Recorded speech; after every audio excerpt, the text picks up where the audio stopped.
위기 극복의 총사령관, 유능한 경제대통령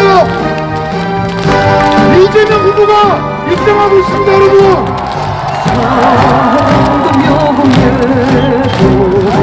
이름도 남김없이 백수를 함께 앞에 들어주십시오.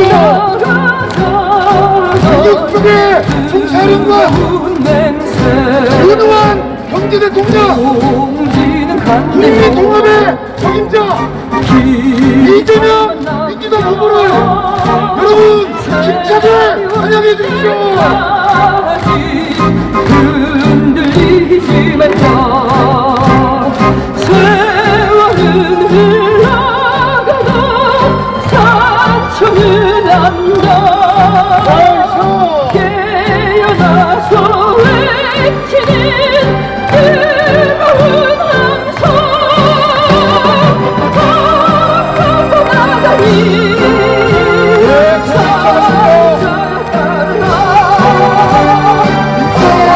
가치와 정체성을 온몸으로 수행하고 있는 사회 후보 이재명 후보를 여러분들의 압도적인 힘으로 환영해 주시기 바랍니다.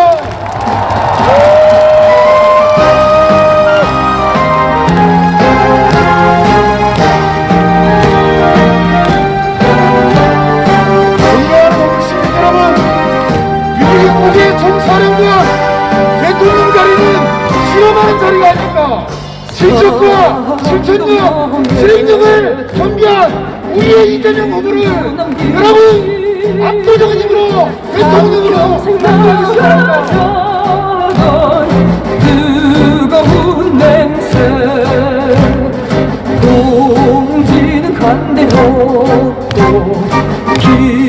이재명 후보가 연단으로 올라오고 있습니다. 힘차게 소리 질러주십시오. 시청자분들 모두 A 한 번씩 올려주세요. 손을 잡고 반드시 국민께 인사드리겠습니다. 산천은 안다. 깨어나서 외치는 뜨거운 함성, 앞서서 나가니 남편이 공동을 멈춰서 이재명 후보와 이낙연 정부의 선대본장께 압도적인 승리를 이루는 인사를 드렸습니다. 힘차게 박수로 환영해 주십시오.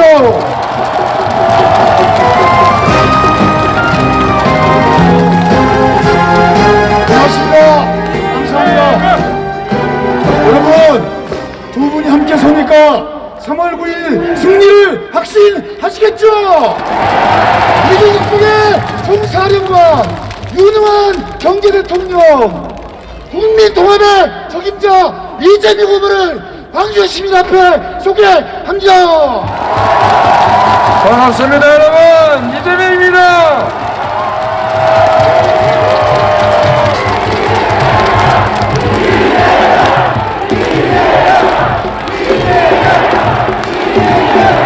광주 시민 여러분, 대한민국 국민 여러분, 여러분을 만나뵙게 돼서 참으로 영광이고 감사합니다.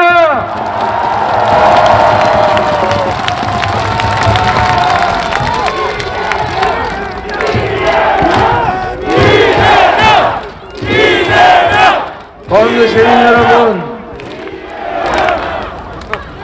광주 시민 여러분,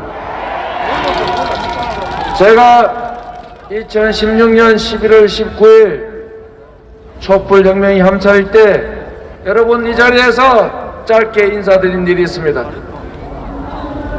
이 온갖 사연이 점철되어 있는 이 광장에서 다시 여러분들을 이렇게 인사드리게 돼서 참으로 만감이 교차합니다. 고맙습니다.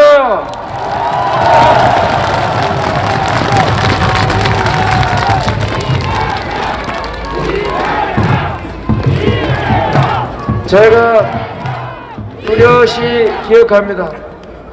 그때 여러분들 그 수없이 많은 광주 시민 앞에서 제가 말씀드렸습니다. 총을 맞고 칼에 찔리고 몽둥이에 맞아서 으스러진 그 많은 희생자들을 잊지 않겠다. 이 광장에서 얼마나 많은 사람들이 이 나라 민주주의를 지키기 위해서 싸우다 산화했습니까? 아직도 저 도청 건물에는 탄흔이 남아있습니다. 기총소사에 명백한 탄흔이 남아있는데도 기총소사 한 일 없다고 부인하는 게 바로 이 나라입니다. 여러분, 저는 여러분을 믿습니다. 역사를 믿습니다. 대한민국을 믿습니다, 여러분.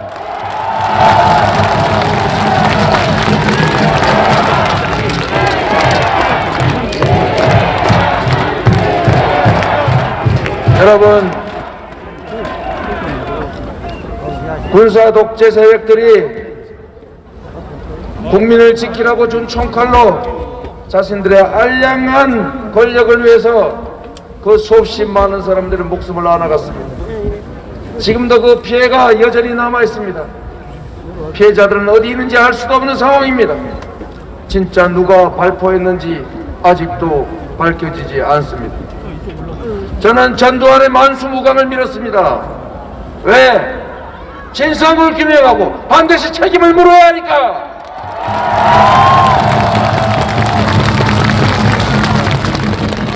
여러분, 저는 80년 5월에 오리엔트 시계공장의 소년 노동자였습니다. 대학에 들어갔을 때 저는 내 잘 먹고 잘 살아야지, 판검사 해가지고 떵떵거리고 살아야지, 다른 사람들 벌 주면서 살아야지, 대접받으면서 살아야지, 이렇게 꿈꾸던 청년이었습니다. 그러나 대학에서 광주 5.18 민중항쟁의 진실을 알게 되면서 너무나 수치스럽고 너무나 죄송하고 나 자신을 용서할 수 없어서 제 인생을 바꿨습니다. 제가 그들에게 속아서 그 억울한 피해자들 내 입으로 비난했습니다. 그래서 여러분, 제 인생을 이렇게 속아서 누군가에게 가해하는 그 나쁜 행위에 동조하는 이 정신적 노예로 살아가는 사람들을 없게 해야겠다. 나처럼 소년 노동자로 이렇게 팔이 다쳐서 장애인이 됐음에도 아무 보상도 받지 못하고 말도 못하는 사람들을 없게 해야 되겠다. 공정한 나라, 모두에게 기회가 주어지는 나라, 결과에 대해서 상응하는 보상을 받는 그런 나라 만드는 게 이재명의 꿈이 되었습니다, 여러분.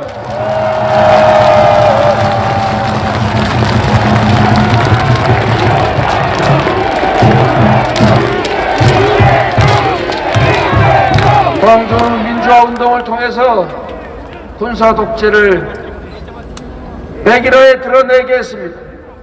그리고 지난한 투쟁을 통해서 결국은 민주주의를 이뤄냈고 5년 전 촛불혁명을 통해서 진정한 민주공화국을 우리가 만들어냈지 않습니까?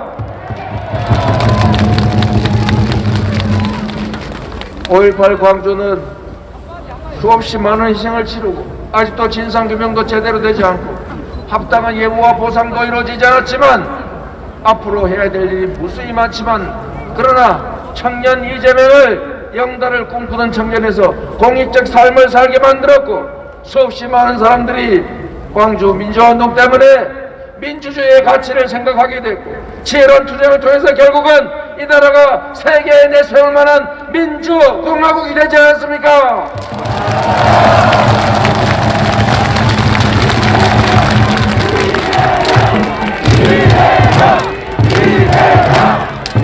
수없이 많은 사람들이 저 안에서 죽어갔습니다.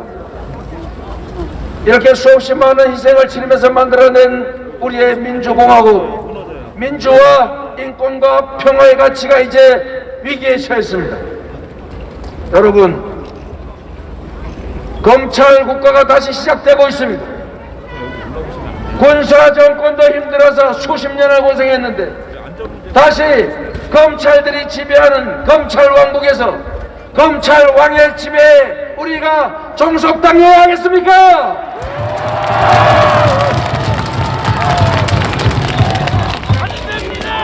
여러분, 그러나 있을 수 없는 일이지만 그 있을 수 없는 일이 현실이 될 수도 있습니다. 여러분, 우리 김대중 대통령이 모함을 받아서 사형 선고를 받았지요. 몇 번씩이나 죽음을 맞을 뻔했던 그 위기, 엄청난 정치적 탄압을 겪으면서도 이분이 하신 말씀이 있습니다. 화해와 통합의 길을 가자. 정치 보복가 안 된다. 평생을 그렇게 주장하셨고 평생을 그렇게 당하셨으면서도 결국 대통령이 돼서 통합과 화해의 길을 가지 않았습니까? 그래서 이 나라의 민주주의가 자리 잡았고 통합과 화해가 정치의 본령임을 알게 됐지 않습니까? 그런데 세상에 대통령이 되기도 전에 미리 정치 보복을 예고하는 사람이 있습니다, 여러분.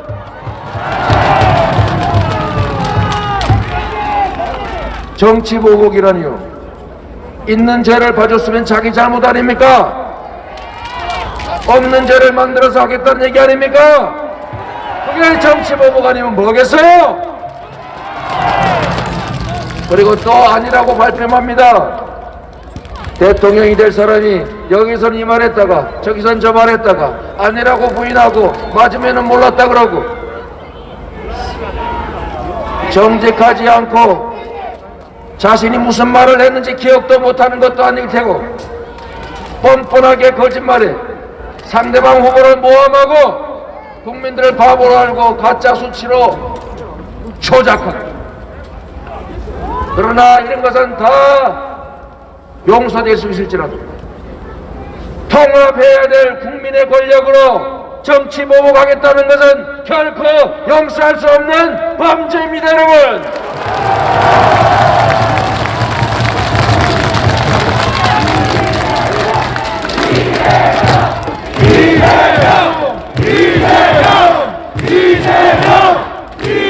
여러분 기억하십니까? 13년 전 5월 어느 날 검찰의 정치 보복으로 극단적 선택을 한 우리가 지켜주지 못해서 평생 후회하는 그 어떤 분이 계십니까? 누구십니까, 여러분? 김대중! 잊지 말아야지요. 지켜주지 못한 그 후회를 다시는 겪지 말아야죠. 정치 보복은 어떤 경우에도 있어서는 안 됩니다. 그가 누구이든 진영이 어디든 우리는 힘을 하나로 뭉쳐서 단합된 힘으로 우리의 미래를 개척해 가기에도 힘이 버겁습니다. 이 나라가 얼마나 힘들고 어려운 지경입니까? 그 안에서 국민이 맡긴 권력으로 고작 하는 짓이 다른 사람의 과거를 파서 그를 철멸시키려는 정치적 보복을 가해서 정치적 이익을 획득하겠다는 행위를 합니까? 우리가 그렇게 한 거 아닙니까, 여러분?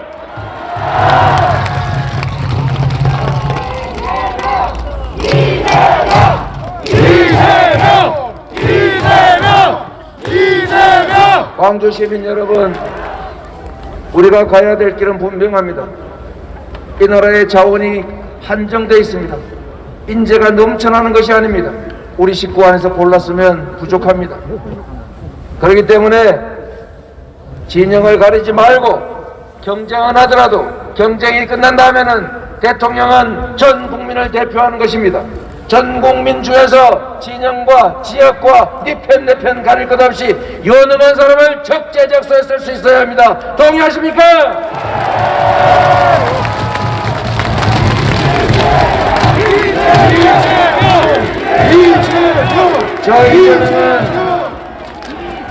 저 이재명은 짧은 공직 생활이지만 그렇게 했습니다. 편 가리지 않았습니다. 유능한 사람을 썼습니다. 그리고 권한을 주고 책임은 제가 졌습니다. 그래서 실적이 있으니까 시장, 단체장, 겨우 기초단체장이 대선 후보로 불려 나왔던 거 아니겠습니까? 3년도 안 된 사이에 도지사 전국 최고의 경기도를 만들었다고 여러분이 이 자리까지 불러주지 않았습니까?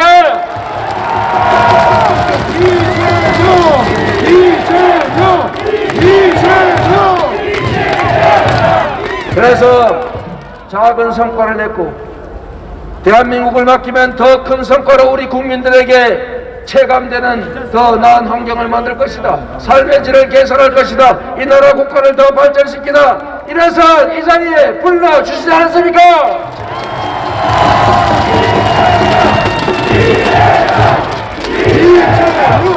이재명! 여러분, 이재명! 저는 짧은 공직 생활에 체감한 게 있습니다. 비록 적은 권한일지라도 이거를 선의로 국민을 위해 쓰느냐 아니면 사적 용도로 남용하느냐에 따라서 그 사회가 지옥이 될 수도 천국이 될 수 있다는 사실을 알았습니다. 제가 하나 예를 들어보겠습니다. 어느 공동체의 리더가 아무 생각이 없이 동서남북도 모르고 도대체 판단력도 없고 모르면은 저기 정치는 주술과 샤머니즘에 의존하고 그래서 그 공동체의 운명을 샤머니즘에 던져지는 역전으로 결정하면 어떻게 되겠습니까? 여러분, 장난이 아닙니다. 국민 5,200만 명의 삶과 이 대한민국의 운명이 장난입니까, 여러분? 과거를 뒤지겠다는 사적 보복 감정에 매달리는 무능하고 역량 없고 마치 모르는 게 너무 당연하고 그거야 남들한테 물어보면 되지 이런 태도를 가진 사람한테 우리의 운명을 맡길 수 있겠습니까? 여러분, 제가 요새 어차피 당하고 있기 때문에 대놓고 말씀드리겠습니다. 광주에 신천지 많다면서요? 여러분, 정치에는 금기사항이 몇 개 있습니다. 정치에는 그 중에 하나가 절대 종교단체하고 부딪히지 말랍니다.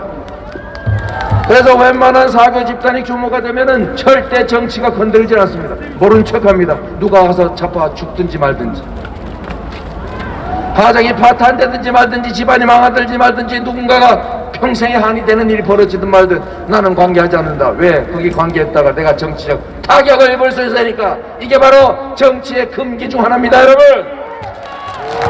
그러나 이재명은 이 금기를 깼습니다, 여러분.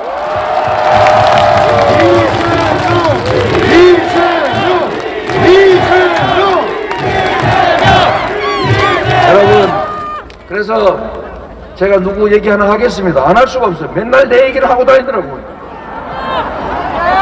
지가 해먹어놓고 자기가 해먹어놓고 내가 해먹었을지 모른다고 냄새를 풍겨요.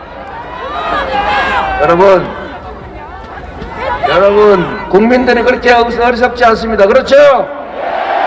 자, 대구에서 신천지 대규모 집회 때문에 감염이 확산되고 있는데 누가 누군지를 알 수가 없어요. 그래서 빨리 찾아내가지고 감염 진단해가지고 차단해야 되는데 안 가르쳐 주잖아요. 그 와중에 대구 시민들이 병원에도 못 가고 집에서 대기하다가 사망하는 이 안타까운 일이 벌어지지 않습니까? 그럴 때 우리 공직자가 어떤 태도를 취해야 합니까? 여러분, 할 수 있는 총력을 다해야 될 거 아닙니까? 그러라고 뽑은 거 아닙니까? 그래서 이재명은 했습니다. 제가 신천지 과천 본부에 쳐들어가가지고 제가 직접 눈으로 보면서 명부 구해왔습니다.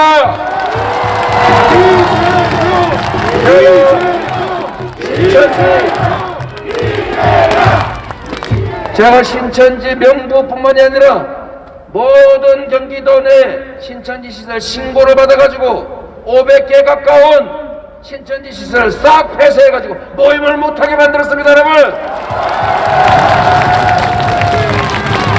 얼마나 미워했겠습니까? 그런데 제일 감염 가능성이 높은 교주 이만희가 검사를 안 하고 있는 거예요. 검사해라 했더니 자기가 몰래 했다고 슬쩍 내미길래 제가 그랬습니다. 안 됨. 똑같이 보건소가 지정된 의료기관에 가서 검사 받아라 안 하길래 제가 가평 아방궁 쳐들어갔지 않습니까? 그래서 이만희 회장이 저를 피해가지고 살짝 나와서 과천 가서 검사 받은 거 제가 직접 확인했습니다, 여러분. 공직자는 그래야 되는 것입니다. 그런데 복지부 장관의 요청을 받은 법무부 장관이 이거 방역 위반이니까 빨리 압수수색해서 명단 구해라 했더니 검찰총장 윤석열 후보께서 압수수색 거부했어요. 자기 입으로 얘기했어요. 거부했다고. 여러분, 이유가 재밌지 않습니까? 처음 얘기한 건 뭐였어요? 복지부가 반대해서. 그 다음에 두 번째로 한 얘기가 정치적인 쇼여서. 그런데 여러분, 또 하나의 가능성이 있습니다. 조선일보에 나온 기사입니다. 여러분, 건진법사가 당신 그거 압수수색하면은 이만희가 영매이기 때문에 당신 대통령은 뭐 되는데 장애가 된다고 얘기해서 안 했다. 조선일보 기사에 있습니다. 여러분, 어떤 게 진실인지는 저도 모릅니다. 그러나 저도 바보가 아니라서 짐작은 할 수 있습니다. 그리고 또 하나의 근거는 이런 거죠. 신천지에서 윤석열 그분한테 엄청난 신세를 졌으니까 빨리 다 입당해가지고 도와드려라. 왕창 가입해가지고 우리 홍준표 후보 열받았다는 거 아닙니까? 지금 내가 상부 지휘받아서 나도 가입했고 다 가입시켰다고 양심서는 마구 나오고 있지 않습니까? 이거 공직선거법 위반 100%입니다. 여러분,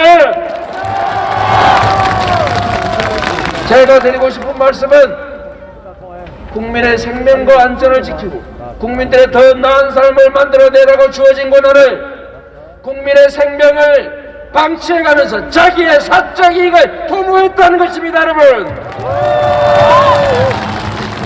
이런 사람들에게 이 나라의 미래를, 우리의 운명을 맡길 수 있겠습니까?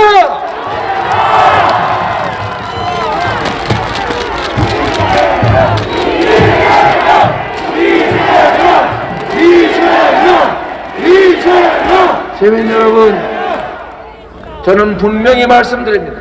공직자는, 선출된 대통령은 국민을 지배하는 왕이 아니고 국민이 명하는 바를 국민이 원하는 대로 국민에게 필요한 일을 하는 일꾼이고 대리인이다. 맞습니까?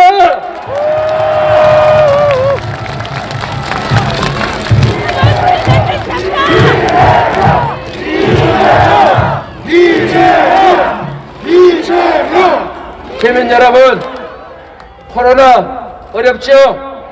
힘들지요? 제가 코로나19의 실무 사령탑을 맡으면 이렇게 안 합니다. 저는 정책이라고 하는 것, 선택 여지가 많은 여러 가지가 있는데 그 중에서 가장 효율적인 걸 골라서 과감하게 집행하면 됩니다.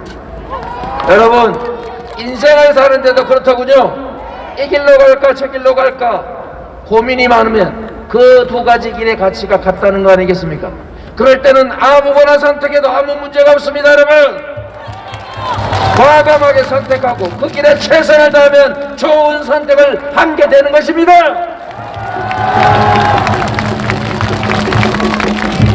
저는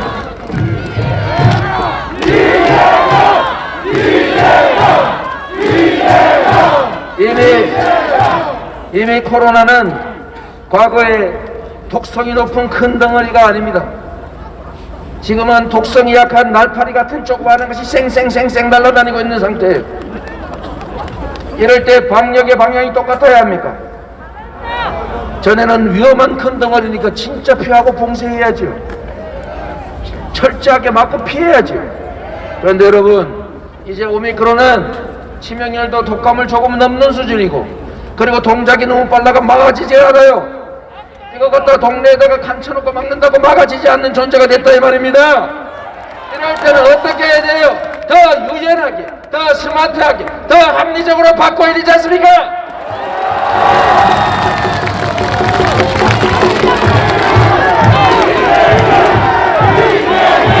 그래서 여러분, 제가 사실은 오늘 이렇게 얘기하려다가 참모들한테 절대 하면 안 된다 이렇게 제지받은 얘기가 있습니다. 뭔지 궁금하시죠? 제가 하도 답답해서 그냥 내가 당선되면 그건 당연하고. 제가 당선이 되면 밤 12시까지 3차 백신 맞은 사람들 다 영업해도 되는데 혹시 걸리면 다 사면해주겠다 이런 얘기 하려고 했더니 절대 하지 말라고 그래요. 이게 혹시 정치적 논쟁거리가 될 수 있다는 얘기더라 이 말이죠. 그래서 일단은 참기로 했습니다. 여러분, 3월 9일에 선거 끝나면 3월 10일에 그렇게 조치하겠습니다. 여러분,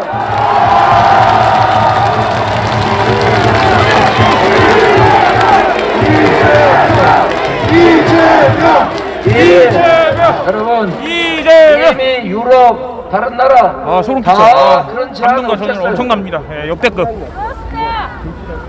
그리고 여러분, 앞으로 우리가 방역 이런 식으로 하면 살아남을 수가 없습니다.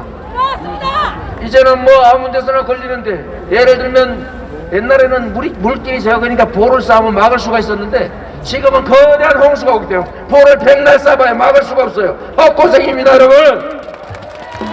그리고 여러분, 아까 말씀하신 것처럼 국가의 방역 책임은 국가가 해야 되는 거 아닙니까? 국민의 생명과 안전을 지키는 안보, 재난, 질병, 외침으로부터 국민의 생명과 안전을 지키는 건 국가의 가장 중요한 책임입니다. 그런데 질병으로부터 국민의 생명과 안전을 지키는 일을 개인들한테 다 떠넘겨놓고 손해는 네가 봐라 이러니까 극단적 선택을 하는 사례까지 나오지 않습니까? 그래서 이재명 정부는 이렇게 할 겁니다. 지금까지 코로나 발생 때문에 생겼던 손실 정부가 보전 지원하지 못한 거 다 모아보니까 한 40조 50조 된다는 얘기가 있습니다. 그거 다 채워드려도 다른 나라 지원금에 턱없이 모자랍니다. 제가 반드시 하겠습니다. 여러분,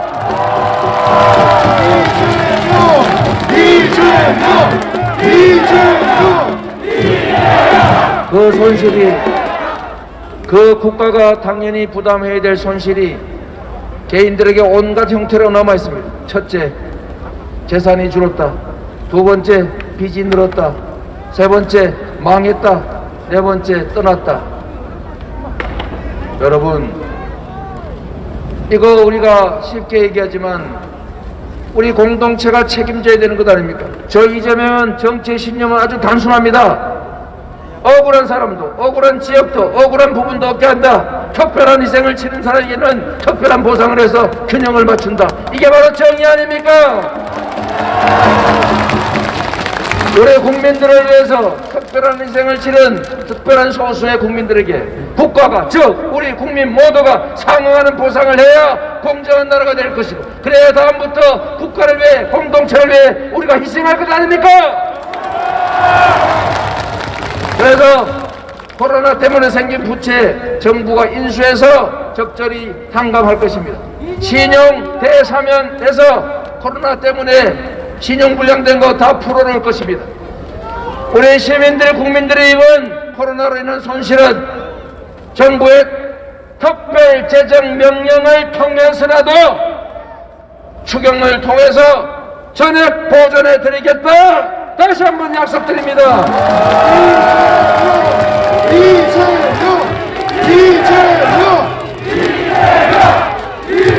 여러분, 정부가, 국가가 해야 될 일 중에 첫째가 안보요, 두 번째가 공정한 질서를 유지하는 것이요, 세 번째가 저는 민생이라고 믿습니다. 다 중요한 일이죠. 우리 국민들이 먹고 사는 문제, 경제 문제, 미래에 관한 문제 얼마나 중요합니까? 경제를 살리는 일은 가장 중요한 일 중에 하나입니다. 세계가 얼마나 복잡하고 위기 상황입니까? 여러분, 양극화 때문에 경제가 나빠지고 있습니다. 자원이 골고루 나눠지면 제대로 쓰일 텐데 한 사람이 이분이 막 산더미처럼 쌓아놓고 여기는 먹고 죽을 애도 없으면은 그게 제대로 사용되겠습니까? 불공정한 나라가 망했습니다. 여러분, 공정한 나라가 흥했습니다. 나라를 만들면 첫 번째로 하는 게 밭을, 논을 골고루 농사 짓는 사람한테 주는 것이었습니다. 그래서 나라가 흥하다가 이게 부정부패가 많아져가지고 힘센 지주가 다 사모아가지고 차장농이 소장농 되고 소장농이 머슴되고 머슴이 종되고 종이 결국 유민되지 않습니까? 결국 나라 망하지 않습니까 여러분? 그래서 공정성을 회복하는 것이 격차를 완화하는 것이 다시 경제가 살아나는 길입니다. 두 번째가 중요합니다 여러분. 이 세계적인 위기를 에너지 전환 누구는 잘 모르던데 신재생 에너지 사회로의 전환 디지털 전환 주기적인 팬데믹 미중 갈등을 포함한 패권 경쟁 한반도의 위기 이런 위기 국면들이 우리를 옥죄고 있습니다 여러분. 그런데 여러분 진짜 실력은 위기를 기회로 만드는 것입니다 여러분.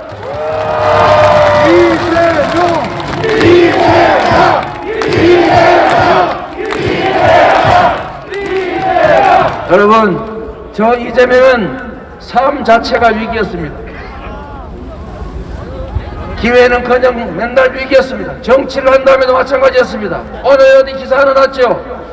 2014년 6월 27일 청와대에서 지시가 떨어졌다. 이재명 잡으라고 검찰의 명령이 떨어졌다. 야 이거 어떡하냐.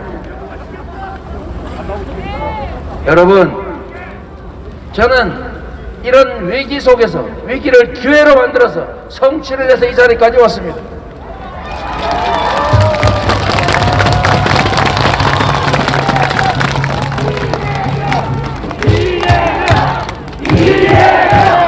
대한민국 경제를 살리는 길이 있습니다 여러분.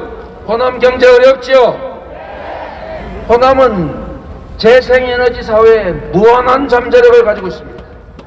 이제 재생에너지로 생산하지 않으면 물건 안 사주는 시대가 곧 옵니다. 3년밖에 안 남았어요. 모르는 사람도 있지만. 그러면 재생에너지를 어디서 만듭니까? 바람과 태양과 파도를 써야 될 거 아닙니까? 바람과 태양이 가장 많은 가장 좋은 곳이 어디입니까? 바로 서남해안입니다 여러분. 이 서남해안을 에너지 고속도로를 만들어 가지고 누구나 어디에서나 바람과 햇빛으로 에너지를 만들어 팔면 됩니다. 여러분 신안군수 보셨죠? 그 이사 가가지고 섬에 인구가 늘어나서 차별을 하고 있다더라고요. 좀 천천히 들어오라고. 왜? 태양광 발전으로 주민들한테 혜택을 나눠줬더니 주민들이 자꾸 늘어나고 있어요. 이게 바로 경제를 살리는 길입니다 여러분. 국가가 새로운 시대를 대비해서 대대적으로 인프라 투자를 하고 미래 산업에 맞는 유능한 인재를 양성할 수 있도록 교육체제를 재편하고 기업들이 할 수 없는 기초과학 투자 첨단 과학기술 분야에 대한 대대적인 투자를 통해서 우리 기업들이 시장 안에서 자유롭게 창의와 혁신을 통해서 산업을 재편하고 그리고 신산업으로 진출할 수 있게 하면 우리 산업이 전 세계적 경쟁력을 가질 것 아닙니까? 이걸 만들 수 있는 사람이 누구입니까 여러분?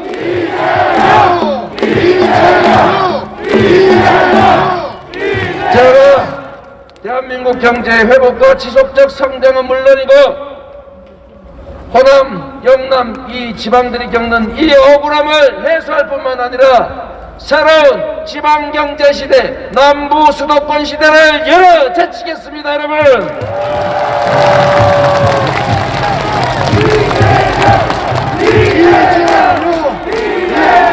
여러분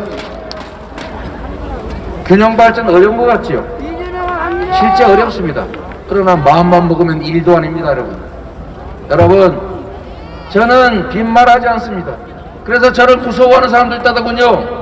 제가 분명하게 말하는 것은 국민의 뜻에 어긋나는 건 하지 않습니다. 제가 이렇게 얘기했더니 말 바꾸네 이런 사람이 있었는데 국민의 뜻에 어긋나게 지 뜻대로 하는 걸 바로 문민독재라고 합니다. 그런 걸 해야 됩니까? 그래서 여러분 경기도에도 잘 사는 남쪽 천만, 한강 이남, 한강 이북 잘 못 사는 군사규제 지역 상수원 보호구역이 있습니다. 350만이 살고 있습니다. 저는 특별한 희생을 치른 데는 특별한 보상을 해야 하는 것이 공정이다, 이런 신정으로 SOC 투자, 원래는 남쪽이 6, 북쪽이 4였는데 지금 제가 완전히 역전시켜서 북쪽 6, 남쪽 4로 만들었는데 남쪽 경기도민들이 불만이 없어요. 이게 우리 국민들의 수준입니다, 여러분.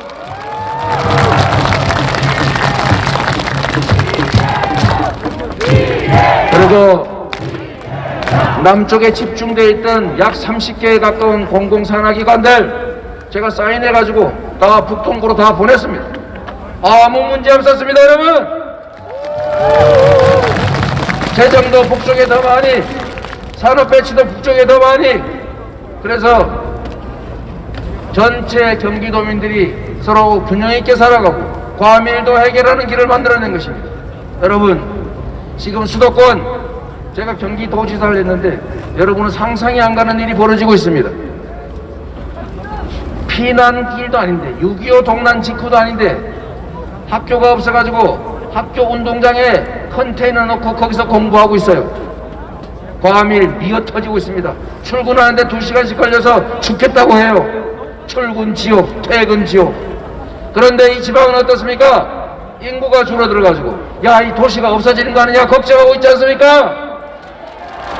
이제는 균형발전, 지방발전은 그냥 지방에 대한 배려나 시혜가 아니라 국가가 생존하고 지속적으로 발전하기 위한 피할 수 없는 핵심 과제가 됐다. 동의하십니까?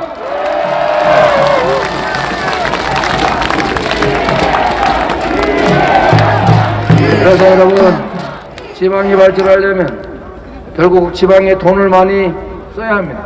재정을 늘려줘야 합니다. 자율권도 늘려줘야 합니다. 인프라, 도로, 항만, 철도 마구 많이 깔아야 됩니다. 그리고 지방으로 교육기관도 보내줘야 하고 공공기관도 지방으로 보내야 하고 교육기관에 대한 지원도 늘려야 됩니다. 기업들이 지방으로 가면 법인세 좀 깎아주면 안 됩니까, 여러분? 여러분, 지방으로 가는 게 훨씬 이익이다. 지방에도 인재가 많더라. 지방에서도 R&D가 가능하더라. 이렇게 생각되게 정부가 투자하면 지방이 살지 않겠습니까?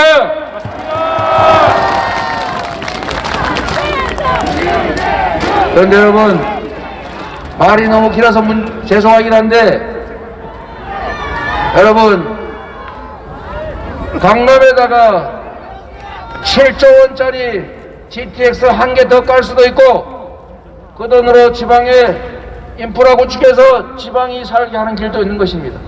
이건 결국 결단이고, 이것은 이해관계를 조정하는 용기이고, 그리고 기득권이 반발하더라도 밀어붙이는 추진력의 문제일 뿐입니다, 여러분. 이재명!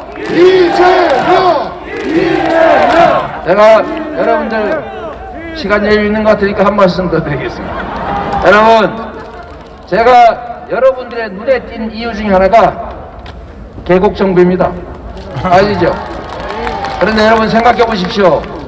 그 계곡의 점포주들은 그걸 수억 또는 수십억씩 권리금을 주고 샀거나 수십 년 동안 그 자리에서 자기 권리라고 해서 영업해 왔던 사람입니다. 철거해버리면 제로가 됩니다. 그래서 아무도 시도하지 못했고, 시도했다가는 그냥 딱지 한번 붙이고 말고 벌금 내고 끝내고 다음에 또 하고 이렇게 살아왔죠. 저는 원칙이 있습니다. 왜 특정 소수가 우리 모두의 것을 독점해가지고 혜택을 누리고 많은 사람한테 피해를 끼칩니까? 옳지 않다. 그러나 그들의 문제도 해결해 줘야 되지 않습니까? 그래서 제가 10개월을 준비해가지고 그들이 수용할 수 있는 대안을 만들고 모두가 상생공존할 수 있는 안을 만들어서 제가 딱 6개월 만에 깔끔하게 끝냈습니다.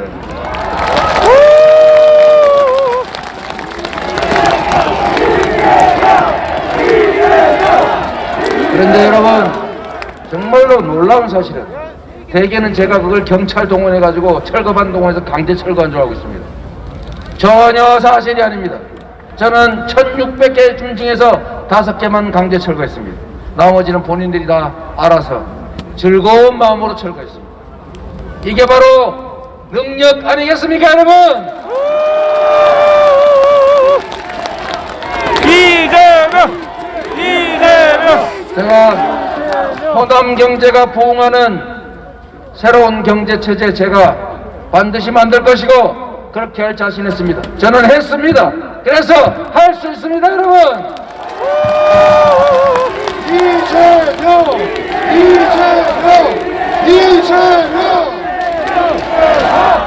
먹고 사는 문제 해결에 이어서 가장 중요한 것은 이 나라의 평화를 지키는 일입니다. 여러분, 젊은 분들은 잘 모르겠지만 저도 못 겪었지만 전쟁 나면 안 되겠지요? 여러분, 설마 하는데 설마가 사람 잡는 게 세상이죠? 미국의 유명한 군사 잡지나 시사 잡지들이 이미 2곳이나 이렇게 지적했습니다, 여러분. 한국 특정 후보가 집권하면 호전적으로 변해서 한반도에 불안정이 올 수 있다. 미국의 국익에 반한다. 위험하다. 이번에 이에 대해서 뭐라고 말할지 모르겠습니다. 얼마 전에 제가 토론회 때 말씀드린 게 있었죠. 한반도의 전쟁 위기가 높아지고 있는데 4개의 요인이 있다. 그 중에 하나가 윤모 후보다. 여러분, 평화는 그냥 기분 좋으라고 하는 게 아니라 생존 그 자체이고 평화가 바로 경제이고 평화가 바로 밥입니다, 여러분. 이재명! 한반도에 전쟁 위험이 있기 때문에 주가가 디스카운트 돼가지고 코리아 디스카운트라는 얘기가 있지 않습니까, 여러분? 거기다가 필요도 없는 사드, 아마 이낙연 후보께서 말씀하셨을 것 같은데 사드 그거 수도권 방어한다는데 사드는 원래 고고도 종말 타격 시스템입니다. 쭉 올라서 떨어질 때 이 부분에서 타격하는 거예요. 그런데 휴전선에서 그 넘어서 사드를 쏘면은 여기 서울이 여기 있는데 이 타격이 안 돼요. 그랬더니 뭐라고 합니까? 고각 발사할 거다, 이렇게. 누가 한 말입니까? 모르면은 문제고 알면서 했다면 나쁜 것입니다, 여러분. 이렇게 하니까 야, 우리 동네에 사드 배치하는 거 아니야. 그래서 온 동네가 불안해하고 중국은 눈을 이렇게 가제비 눈을 하고 보면서 또 경제 제재하려고 준비하고 또 우리나라는 방위산업이 지금 전 세계에서 정말 선두를 가고 있는데 아랍에미리트에 지금 4조 원대 청궁2 미사일 시스템 수출했지 않습니까? 롱샘 중고도 미사일 방어 시스템 이미 만들어서 2-3년이면 실전 배치됩니다. 8년이나 걸리는 사드를 사가지고 필요도 없는 수도권에 왜 설치해서 경제 망치고 방위산업 망치고 사람 불안하게 하고 이렇게 만듭니까, 여러분?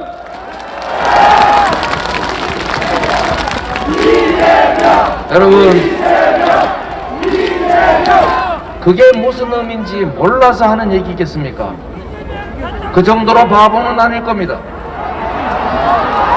아예 아닙니다.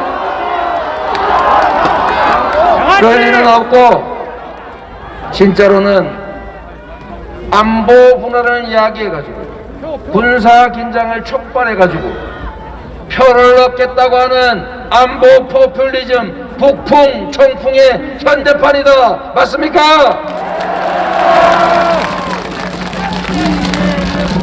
우리가 어떻게 만든 평화입니까? 전쟁에서 이기는 건 하수가 하는 일입니다. 싸우지 않고 이기는 것이 중간치가 하는 겁니다. 진짜 고수는 싸울 필요가 없는 상태를 만드는, 즉 평화를 만드는 것입니다, 여러분. 이재명! 여러분, 이 나라가 어렵습니다. 그렇기 때문에 정치 체제도 좀 바꿔야 합니다. 제가 말씀드린 것은 우리 국민들께서 둘 중에 하나만 고르게 강요하지 말아야 된다는 것입니다. 거대 정당 둘만 있다 보니까 이쪽이 잘못하면 나한테 기회가 오니까 내가 더 잘할 필요가 없어요. 저쪽을 못하게 발목이나 잡고 괴롭혀가지고 실패시키는 게 최고의 목표가 됐습니다. 지금 국민의힘이 그러고 있지 않습니까? 오늘도 보니까 예산 편성하는데 급하게 돈 준비되는 대로 빨리 하고 또 추가로 하면 되지. 40조 50조 하려고 입으로 말로만 하면서 시간 질질 끌어가지고 표 고통스러워가지고 민주당 집권당 안 찍게 하려고 장난치고 있지 않습니까? 그리고 그걸 저한테 덮어 씌우고 있지 않습니까? 이런 이상한 정치 체제를 뜯어 고쳐서 잘못하면은 제3의 선택이 가능하도록 정당 제도도 바꾸고 선거 제도도 바꾸고, 그리고 아까 말씀드렸던 것처럼 취지에 동의하는 유능한 사람이라면 진영 가릴 것 없이 다 함께 만드는 국민 내각으로 대통합 정부 만들어야 되지 않겠습니까?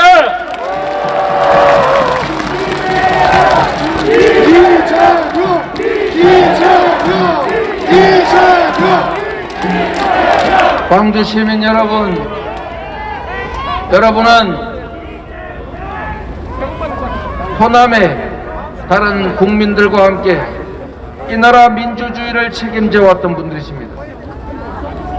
언제나 나의 개인적 이익보다 국가의 이익을 먼저 생각했고 내 가족보다는 오히려 우리 공동체를 생각해왔던 분이십니다. 맞습니까?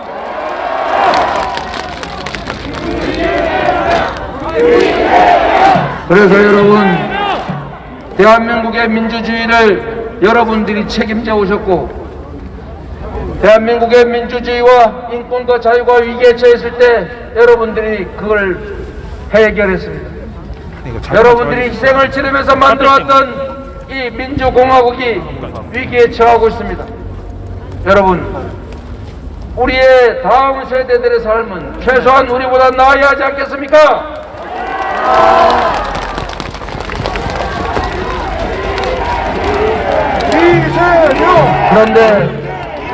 그런데 만약 정치 보복을 공언하고 검찰 국가로의 회기를 아예 대놓고 공언하는 그들이 다시 집권하게 될 경우에 우리는 촛불 이전 정도가 아니라 훨씬 더 과거 군사정권 시절로 돌아갈 수 있습니다.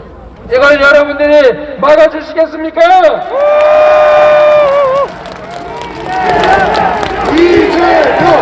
이재명! 3월 9일이 지나고 3월 10일에 역시 오늘 떴던 해가 다시 뜰 겁니다. 그러나 여러분, 그 해를 바라보는 사람들의 마음은 두 가지로 갈릴 것입니다. 여러분, 3월 10일부터 시작될 새로운 대한민국, 여러분이 희망의 대한민국, 오늘보다 더 나은 나라로 실력과 통찰력과 효안을 가지고 국민을 대신해서 그 험한 길을 먼저 뚫어낼 사람, 그가 함께하는 대한민국을 만들 것인지, 아니면 정쟁의 골몰에서 복수열전을 기획하는 그 어떤 사람들, 그들이 집권할지 두 가지가 결정됩니다. 여러분, 이재명을 도와주지 마십시오. 이재명에게 힘내라 하지 마십시오. 바로 여러분 자신의 일이기 때문입니다. 여러분,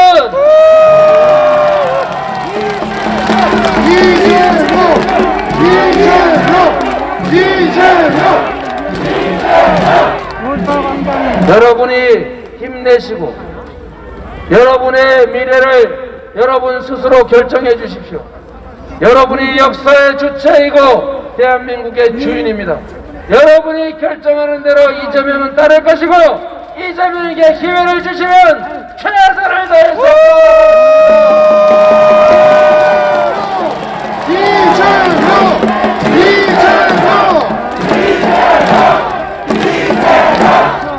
여러분, 광주 시민 여러분, 여러분만 믿겠습니다. 믿어도 되겠죠? 여러분, 저는 여러분을 믿고 국민의 집단 지성을 믿고 민심과 천심을 믿습니다. 여러분, 제가 국민들의 그 집단 지성이 없었다면 이 자리에 오기 전에 가루가 됐을 겁니다. 그러나 이재명은 그 엄청난 기득권 검찰 정부 4일에 3일 시간은 압수수색 조사 수사 다 견뎌내면서 오히려 그걸 자산으로 만들어서 이 자리까지 왔습니다. 이재명! 그래서 여러분, 소름 끼쳐. 그래서 여러분을 믿고 최선을 다하고 희망을 가지고 다음 세대들에게 꿈을 가질 수 있게 하는 그 새로운 나라 향해서 열심히 뛰어가겠습니다.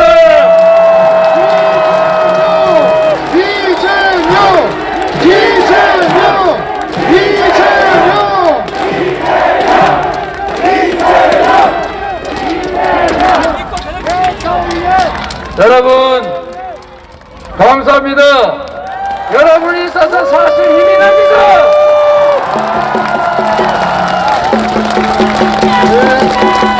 우리의 사랑스러운 후보 이재명 후보의 연설이었습니다. 가슴이 뻥 뚫리십니까? 시원하십니까?